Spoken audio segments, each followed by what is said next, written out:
బహుళ ప్రయోజనాలు. అందరిని కలిపి ఒకరోజే ఆమె ఎంక్వైరీ చేసిపోతే ఏ గొడవ ఉండదు. ఆమె రావాలంటే ఈ జిల్లా మొత్తం 60 గ్రూపులు ఆమె చూడలేదు, ఇది అయ్యేది వచ్చేది.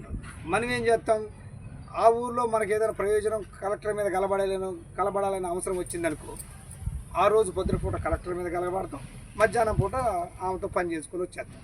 అంటే ఇప్పుడు 50 సంవత్సరాల పెన్షన్ కావాలని అడగాలనుకుంటున్నాను నేను, ఆ రోజే ఈ కార్యక్రమం కూడా పెట్టుకుంటాం. అర్థమైందా? ఆ రోజే ఈ కార్యక్రమం కూడా పెట్టుకుంటాం. ఇది పొద్దున పూట తీసుకుంటాం, అది సాయంత్రం పూట తీసుకుంటాం. లేదు మన హెడ్ క్వార్టర్లో ఒక ఇల్లు కావాలా, ఆఫీస్ కావాలా మనకి అనేది మాట్లాడతాం. దానికి సంబంధించిన దరఖాస్తు ఇవ్వాల్సి వస్తే అది కూడా ఉంటుంది. ఈ సొసైటీ అయిన తర్వాత ఈ అశ్వాపురం మండలంలో గవర్నమెంట్ ఒక 10 కోట్ల స్థలం ఇచ్చి మీరు ఒక బిల్డింగ్ కట్టుకొని సాకలోళ్ళు ఇప్పుడు ఏం లేదు కాబట్టి టెంట్ వేసుకునేవాడు. అదే అశ్వాపురం మండలంలో మనకు ఒక దోబీ గార్డు ఉండి 2 అంతస్తులు డాబా కట్టించి పెద్ద హాల్ ఇచ్చి ఒక 100 కుర్చీ ఇస్తే ఏడు పెడతామా? ఏ ఊడైనా సాకలోనే పెట్టుకుంటాం, చిన్న ఫంక్షన్ కూడా చేసుకుంటాం. కానీ చట్టంలో అది ఉంది ఇవ్వని. నేను గట్టిగా పోట్లాడటం వల్ల మనకు వచ్చింది ఏంటంటే, మణుగూరులో ఒకటి వచ్చింది, పాల్వంచ ఒకటి వచ్చింది, ఇల్లంది ఒకటి వచ్చింది, కొత్తగూడెం ఒకటి వచ్చింది. అంటే 4 మంజూరైంది, 2 కోట్ల రూపాయలు వాళ్ళు పునాదులు వేశారు, అట్లే ఉంచారు. ఇప్పుడు వాటిని స్టార్ట్ చేయమని మనం గొడవ చేస్తున్నాం. మనం ఏమంటున్నాం, 23 మండలానికి ఒక టీం అంటున్నాం. 23 మండలానికి ఒక టీం అంటున్నాం. నేను ఒక్కడిని పోయి అడిగితే ఎత్తురా, అశ్వపురం మన సాకులు కావాలా వద్దా, మీ దరఖాస్తు కావాలా రాదా, వా ఊరు ఎందుకు వస్తారు రాదు. కానీ మీరు సొసైటీ అయ్యి ఉంటే, మా సొసైటీలు ఇన్ని ఉన్నాయి, మాకింత బట్టలు ఉతుకునే పని ఉంది, మాకింత రిస్క్ ఉంది, మేము దూరం పోయి రాలేకపోతున్నాం కాబట్టి మాకంటూ ఒక చోట ఉండాలి, బావి ఒక చోటే ఉండాలి, బోర్ ఒక చోటే ఉండాలి, మీటర్లు ఒక చోటే ఉండాలి, ఇస్త్రీ చేసుకునే సిస్టమ్ ఒక చోటే ఉండాలి, హైటెక్ ఏసీ కావాలి అంటే మనకు నుంచొని ఇస్త్రీ చేయడం, బల్లలు వివెల్లలు మొత్తం 2 కోట్లు అంటే అన్నీ వస్తాయి దాంట్లో. అట్లా సకల ఐటమ్స్ మనకు వస్తాయి. అదంతా చేయాలంటే ఒక సొసైటీ రిజిస్ట్రేషన్ నుంచి పెడితే, ఇప్పుడు అశ్వాపురం సెంటర్లో ఎవరు సొసైటీ కాకుండా పెట్టారు, మన సొసైటీ నుంచి పెడితే సీతారాపురం ఉన్నది ఇద్దరు. ఇప్పుడు సాగల వాళ్ళందరూ ఇక్కడ దరఖాస్తు పెడతారు, వాడు అక్కడ ఎందుకు ఇద్దరు ఇద్దరు, మీకు ప్రయోజనాలు ఉంటాయి. అట్లా దీని నుంచి మనం అది కూడా పొందవచ్చు. మరి అటువంటి దరఖాస్తు పెట్టాలన్నా మనం అందరం ఒకే రోజు చేయాల్సిన పరిస్థితి ఉంది. కాబట్టి సొసైటీలో ఫస్ట్ సభ్యుడిగా చేరిన వాడు అధ్యక్షుడు, కార్యదర్శి, ట్రెజరరు, వీళ్ళు ముగ్గురు నెలకొకసారి కొత్తగూడెం పాలవంచ మీటింగ్లు ఉంటే రావాలి. లోకల్ ఉన్న సభ్యుడు నెలలో ఒకసారి మీటింగ్కి రావాలి. ఏదో ఒక టైంలో 3 నెలల్లో ఒక భారీ బహిరంగ సభ పడింది, అప్పుడు లోకల్ కూడా ఒకసారి వస్తే ఈయన 3 సార్లు రావాలి. అంటే మనం 3 సార్లు నెలలో 2 సార్లు జిల్లా ఇక్కడ అక్కడ చెప్తాం, మళ్ళీ ఏడు కూర్చోబెట్టి చెప్తాడు. ఈయనకు 2 రోజులు అయితే, వాళ్ళు వింటానికి 1 రోజు అయితే, మళ్ళీ వీళ్ళిద్దరు కలిసి 3 నెలల్లో ఒక ధర్నా పెడతాం, పెద్ద ధర్నా ఏదో ఒకటి. ఆ ధర్నాకి ఊళ్ళో ఉన్న వాళ్ళందరినీ మనం గ్యాదర్ చేస్తాం కూడా, సభ్యులందరూ కలిసి రావాలి. ఇట్లా ఈ ఫెసిలిటీస్తో ఉంటాయి. ఇట్లాంటివన్నీ రన్ చేసుకుంటూ పోతే, ఇప్పుడు మనం దాదాపు ఒక 50 పైగా మన సంఘం నుంచి నిర్మాణం చేసినాం. ఈ 50 సంఘాల నుంచి నిర్మాణం చేసిన వాళ్ళందరూ ముగ్గురు చొప్పున ఇప్పుడు 56 మంది అయినా. అది 6గురితో ఉన్నది, ఇలా 56 మంది అయింది. మరి 56 మంది అంటే మినిమం ఒక 100 అనుకో, 100 300 మంది. 300 మంది ఏ ధర్నా చేసినా సక్సెస్ అవుతామా కాదా? అంటే మన కులం కోసం మనం పని చేసిన వాళ్ళం అవుతామా కాదా? దాంట్లో భాగంగానే 1200 రూపాయలు మన అకౌంట్లో వేసేటప్పుడు 200 వివోలో వచ్చినప్పుడు ఆ ఖర్చులు ఈ భోజనాలకి, ఈ మెయింటెనెన్స్కి ఖర్చు పెడతాం. కొద్ది గొప్ప ఫండ్ ఏమైనా వస్తే మనం చేసే పరిస్థితి చేస్తాం.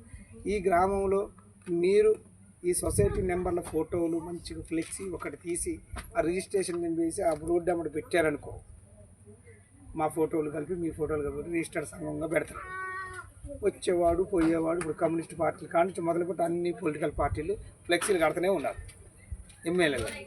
కానీ మీరెవరు అని తెలియాలంటే మీది కూడా కట్టుకునే హక్కు మీకు వస్తుంది. అంటే మీరు రిజిస్టర్డ్ మెంబర్లను అవుతారు. రోడ్డు మీద పోయేవాడు ప్రతి వాడు మిమ్మల్ని చూస్తాడు, అరే వీళ్ళకి సొసైటీ రిజిస్ట్రేషన్ ఉందిరా, వీళ్ళ జోలికి బాగూడదు అనేది వస్తుంది. ఇప్పుడు సొసైటీలో ఉంటే అరే ఊరే ఇట్లా తిట్టినా కూడా ఈ 15 మంది వాళ్ళకి కేసు పెడితే మన వైపే ప్రాధాన్యం ఉంటుంది. ఎమ్మెల్యే ఇచ్చేదానికంటే ఈ తొందరగా పవర్ అవుతుంది కాబట్టి దీన్ని కూడా వాడుకోవాలి. కాబట్టి మీరు సొసైటీ కావాలంటే ఏం చెప్పండి ఒకసారి. సొసైటీ కావాలంటే మనిషికి ఆధార్ కార్డు, క్యాస్ట్, ఇన్కమ్ పాతదైనా కొత్తదైనా ఒకటే, ఇంట్లో ఒకటి ఉన్నా ఏం కాదు. తల్లికి భార్య భర్తది మీరు ఇచ్చేటప్పుడు భార్యది క్యాస్ట్ ఇవ్వండి, భర్తది క్యాస్ట్ ఇవ్వండి, ఇద్దరు ఇన్కమ్ ఒకటి ఇవ్వండి, 2 ఫోన్ నెంబర్లు రాయండి, 2 పాస్పోర్ట్లు పెట్టండి, 300 రూపాయలు డబ్బులు ఏర్పాటు చేసి క్లియర్ కట్గా మీ లీడర్లు అనుకుని వస్తే